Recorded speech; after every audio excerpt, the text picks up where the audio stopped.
Shalom saudara-saudara yang dikasihi oleh Tuhan, kita tidak pernah akan sangat-sangat menginsyafi kedahsyatan alam semesta. Sampai kita belajar meneliti semuanya itu. Dan kita tidak pernah benar-benar menginsyafi akan keajaiban Tuhan. Sampai Tuhan membukakan mata rohani kita. Salam jumpa dalam program Tuhan adalah Gembalaku. Ada kalimat mengatakan tidak kenal, tidak sayang. Namun tidak kenal juga seringkali kita dapat menganggap remeh. Saudara, berapa banyak orang meletakkan Tuhan begitu rendahnya. Salah satunya adalah dengan menganggap bahwa perbuatan-perbuatan kita patut dihargai Tuhan. Hal ini mengasumsikan bahwa sistem nilai Allah itu sama dengan sistem nilai kita. Saudara, bukankah Tuhan itu maha sempurna dan kita itu tidak sempurna? Berapa banyak orang komplain kepada Tuhan dan memberikan kritik serta inputan seharusnya Tuhan seperti ini dan seperti itu. Saudara, bukankah Tuhan itu maha hikmat dan kita ini kurang hikmat? Bagaimanakah mungkin yang kurang hikmat memberikan nasihat kepada yang maha hikmat, kecuali kita menurunkan yang maha hikmat menjadi sejajar dengan kita. Cobalah kita perhatikan apa yang ditulis dalam Alkitab. Orang-orang yang berjumpa dengan kemuliaan Tuhan, tidak ada seorang pun yang sanggup berdiri dan menegakkan dirinya. Jikalau saya mau menggambarkan hal itu, maka kita ini bagaikan materi yang terkena panas api yang sangat panas. Dan materi itu tidak bersisa sedikit pun. Tidak seperti emas murni yang tetap menjadi emas murni. Saudara, mari kita membaca Mazmur 15. Mazmur Daud. Tuhan, siapa yang boleh menumpang dalam kemahmu? Siapa yang boleh diam di gunungmu yang kudus? Yaitu dia yang berlaku tidak bercela, yang melakukan apa yang adil dan yang mengatakan kebenaran dengan segenap hatinya, yang tidak menyebarkan fitnah dengan lidahnya, yang tidak berbuat jahat terhadap temannya, dan yang tidak menimpakan cela kepada tetangganya, yang memandang hina orang yang tersingkir tetapi memuliakan orang, yang takut akan Tuhan, yang berpegang pada sumpah walaupun rugi, yang tidak meminjamkan uangnya dengan makan riba, dan tidak menerima suap melawan orang yang tak bersalah. Siapa yang berlaku demikian tidak akan goyah selama-lamanya. Saudara yang dikasihi oleh Tuhan, pertanyaan pemazmur ini seharusnya menjadi perenungan kita setiap hari di dalam kehidupan kita. Yaitu Tuhan, siapa yang boleh menumpang dalam kemahmu? Siapa yang boleh diam di gunungmu yang kudus? Saudara, ketika kita merenungkan pertanyaan ini, maka pertanyaan ini akan menolong kita lebih sadar akan siapakah Allah itu.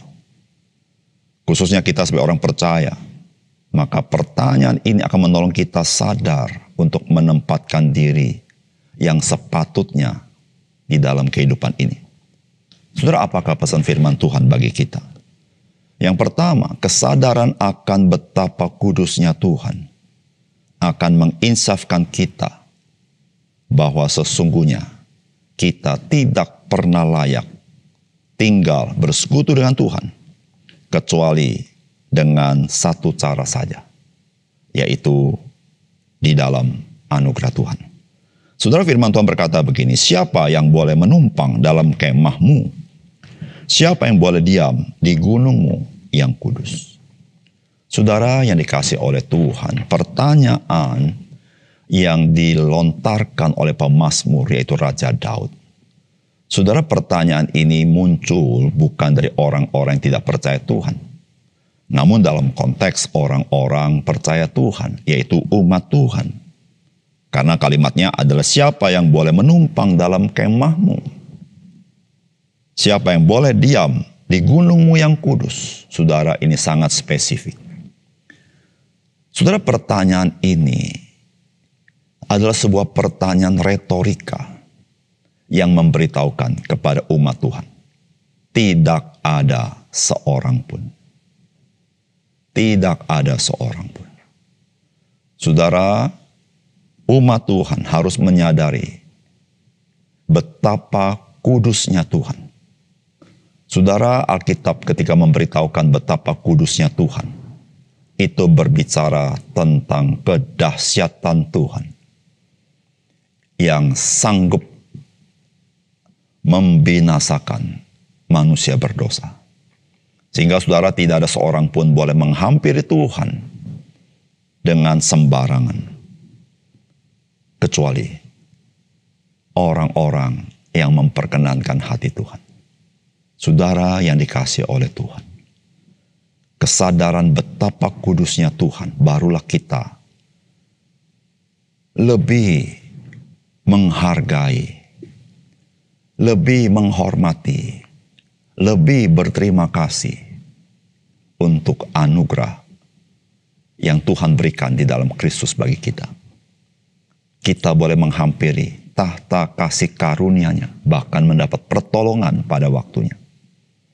Saudara, namun pertanyaan ini haruslah tetap kita ingat-ingat. Sehingga kita tidak menjadi orang Kristen yang sembarangan di dalam menghampiri Tuhan. Tuhan yang Maha Kudus.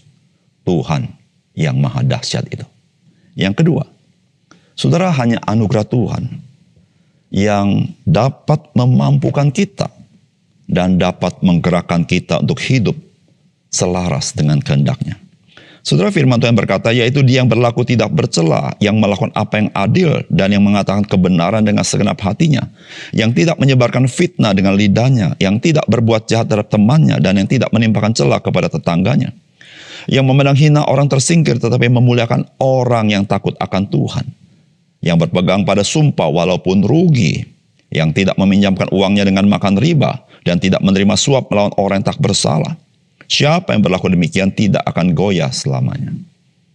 Saudara, apa yang dituliskan oleh pemazmur ini adalah segala sesuatu yang dinyatakan Tuhan di dalam perintah-perintahnya, di dalam perjanjian lama. Sehingga saudara-saudara, ketika pemazmur menjawab pertanyaan itu, saudara, sesungguhnya pemazmur mau memberitahukan bahwa hanya anugerah Tuhan yang membolehkan kita menghampiri Dia. Hanya anugerah Tuhan yang memampukan kita dan menggerakkan kita untuk hidup selaras dengan kehendak-Nya. Saudara, tanpa itu, saudara, tidak ada seorang pun yang mampu melakukan begitu sempurnanya kehendak Tuhan di dalam kehidupan manusia. Saudara, umat Tuhan adalah orang-orang yang dipilih Tuhan. Bukan karena dia baik, tetapi semua karena anugerah Tuhan. Umat Tuhan boleh mengenal akan Tuhan dan mengenal kehendak-Nya dan dipimpin oleh Tuhan. Sehingga saudara-saudara, hanya anugerah Tuhan yang memampukan kita dan menggerakkan kita sehingga kita hidup selaras dengan kehendak-Nya. Dan saudara, itulah yang firman Tuhan katakan, siapa yang berlaku demikian tidak akan goyah selama-lamanya. Saudara, hanya anugerah Tuhan itulah yang memampukan dan menggerakkan. Sehingga saudara, tidak ada apapun yang di dunia ini yang sanggup menggoyahkan. Karena anugerah itu cukup bagi kita. Mari kita berdoa. Bapa surga, terima kasih untuk kebenaran firman-Mu. Sekali lagi, ketika kami menghayati, kami boleh menghampiri Engkau. Biarlah kami menyadari betapa kudusnya Engkau ya Tuhan. Dan tidak seorang pun di antara kami yang layak datang kepadamu. Namun, anugerah Tuhan cukup bagi kami. Dan anugerah itu yang membenarkan kami dan menggerakkan kami, memampukan kami hidup memperkenankan hati Tuhan. Terima kasih Tuhan, dalam nama Tuhan Yesus kami berdoa. Amin.